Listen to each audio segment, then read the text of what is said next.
8호선 연장을 바라는 의정부 주민들의 목소리가 커지고 있습니다. 의정부 지역 경기도 의원들은 김동연 경기도지사에게 8호선 연장에 적극적으로 나서줄 것을 촉구했습니다. 동두천시와 대진의료재단이 공공의료원 유치와 관련해 비어있는 재생병원의 시설 무상 임대 업무 협약을 체결했습니다.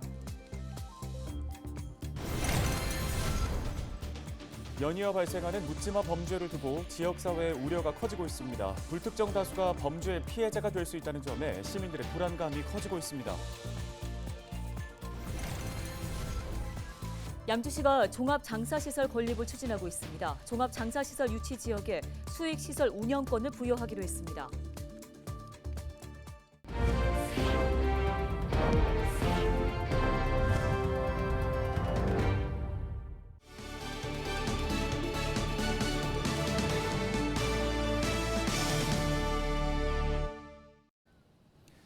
시청자 여러분 안녕하십니까? 헬로티비 뉴스입니다. 첫 소식입니다. 의정부 8호선 연장과 관련해 지역 주민들의 목소리가 커지고 있습니다. 경기도의회에서는 8호선 연장과 관련해 김동연 경기도지사에게 8호선 대책 마련을 촉구하기도 했는데 고산 밀락 지역의 교통난이 현실로 다가오고 있습니다.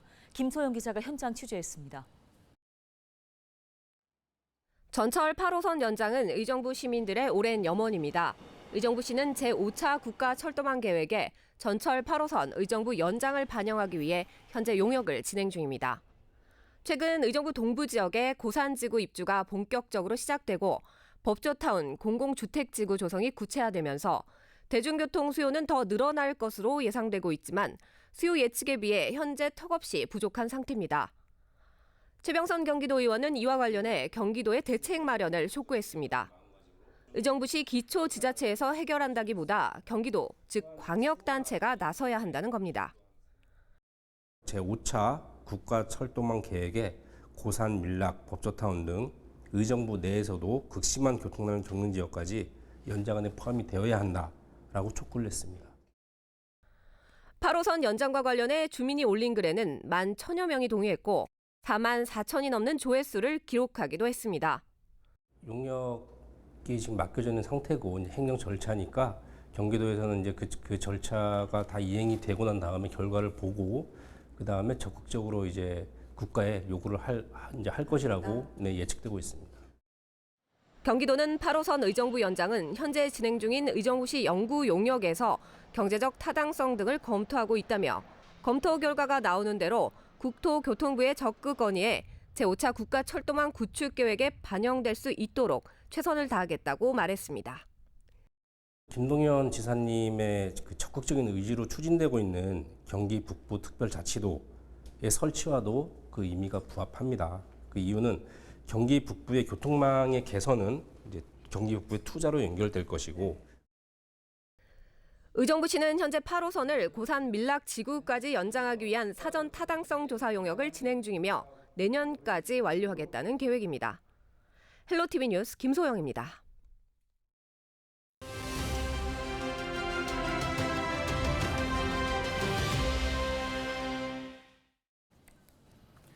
동두천시가 대진의료재단과 재생병원 시설 무상임대 업무 협약을 체결하고 공공의료원 유치에 박차를 가하고 있습니다.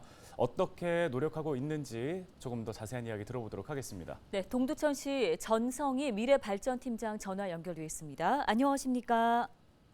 예, 안녕하세요. 동천시청 홍보미래 전략 담당관 미래발전팀장 전성희라고 합니다.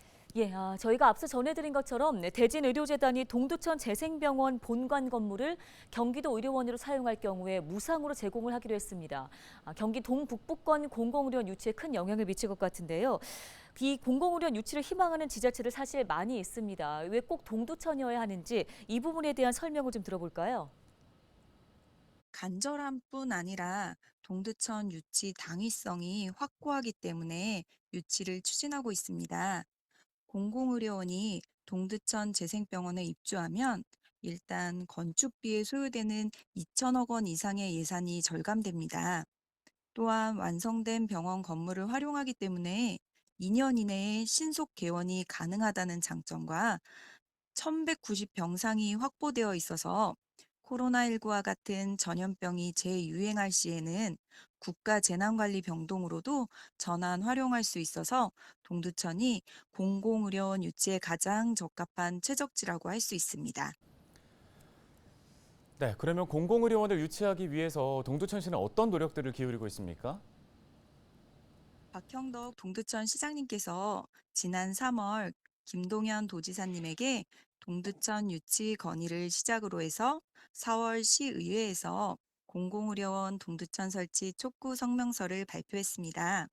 이어서 4월 출범한 동두천시 지역발전 범시민대책위원회와 함께 시민 서명 운동을 추진해서 시민의 염원을 담은 11만 명의 서명부를 경기도에 전달했습니다.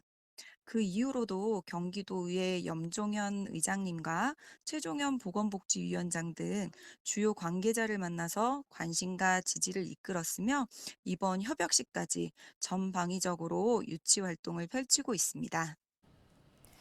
네, 이 공공의료원과 별개로 내년 6월에는 재생병원이 우선 개원을 하는데요. 지역 의료 인프라 확대도 좀 기대해 볼 수 있을까요? 대진의료재단에서 재생병원 별관동 215병상을 올해 연말 준공 및 내년 상반기 개원을 목표로 공사를 추진하고 있습니다. 공공의료원은 본관동에 유치하려는 것이며 별관동은 내년 상반기에 개원될 수 있도록 대진의료재단과 적극적으로 협의해서 동두천 시민들도 양질의 의료 서비스를 신속히 받을 수 있도록 하겠습니다. 네, 알겠습니다. 말씀 여기까지 듣겠습니다. 동두천시 전성희 미래발전팀장이었습니다.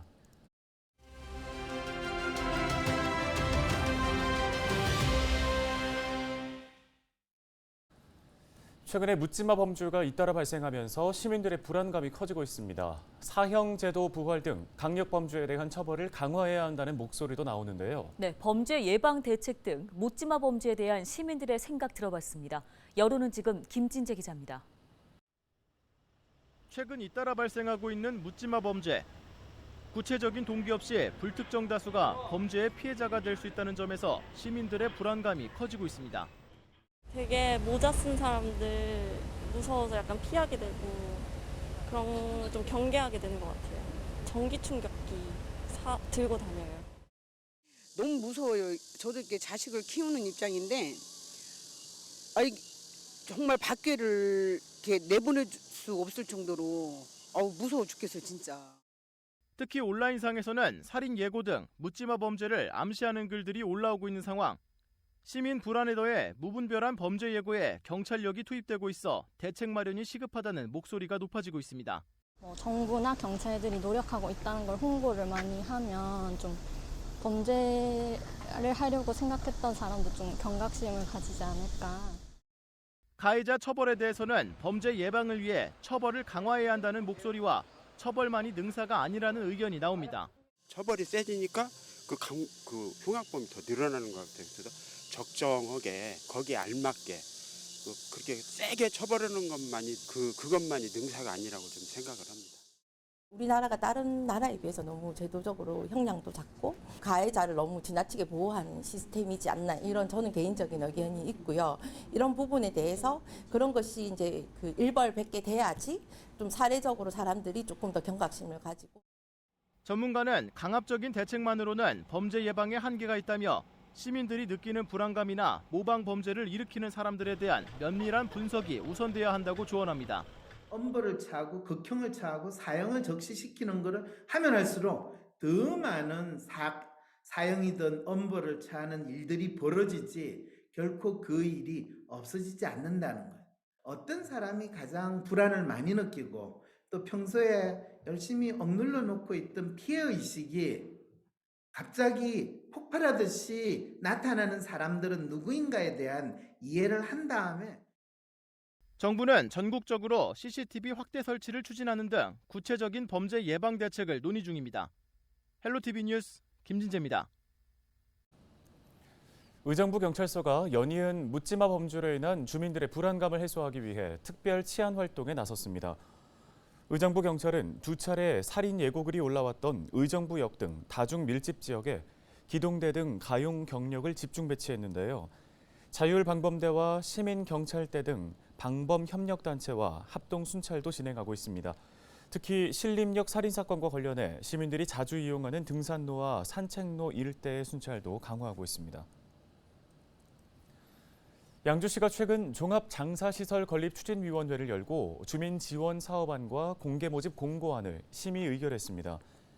양주시는 화장로 10기와 봉안시설, 자연장지 등을 갖춘 자연친화적인 종합장사시설 건립을 추진하고 있는데요. 이번 4차 위원회에서 기금 지원 사업 400억 원 추진과 유치지역 수익시설 운영권 부여, 유치지역과 주변 지역에 대한 화장 수수료 면제 등이 의결됐습니다. 공고문은 28일부터 시청 홈페이지와 읍면동 주민센터에 게시되며 유치를 희망하는 마을은 주민 60% 이상의 동의를 받아 신청하면 됩니다. 포천시 낭만골목 페스티벌이 매주 토요일 신읍동 어울림센터에서 열립니다. 신읍동 일대는 과거 장거리라고 불렸는데요. 낭만골목 페스티벌은 옛 포천장의 분위기를 그대로 재현했습니다. 특히 포천 막걸리 이야기 전시와 캘리그래피, 지역 먹거리 등 즐길 거리도 다양하게 마련돼 있습니다. 주민들과 상인들이 지역 경제 활성화를 위해 축제를 직접 기획했다고 하는데요. 낭만골목 페스티벌은 오는 10월 28일까지 추석을 제외한 매주 토요일에 개최됩니다. 오는 10월 7일과 8일 이틀 동안 제21회 포천 시민의 날 행사가 포천 종합운동장 일원에서 열립니다. 올해는 포천시가 시로 승격된 지 20년이 되는 해인데요. 포천시는 원활한 행사 진행을 위해 지난 21일 포천시청 시정회의실에서 포천 시민의 날 행사 추진위원회를 열었습니다. 회의에는 지역 문화, 예술, 홍보 등 각 분야의 전문가들이 참여했습니다. 배경현 포천시장은 이번 시민의 날 행사에선 시승격 20주년을 맞아 포천시의 과거와 현재를 되돌아보고 미래의 발전상을 제시할 수 있는 콘텐츠를 기획할 계획이라고 말했습니다.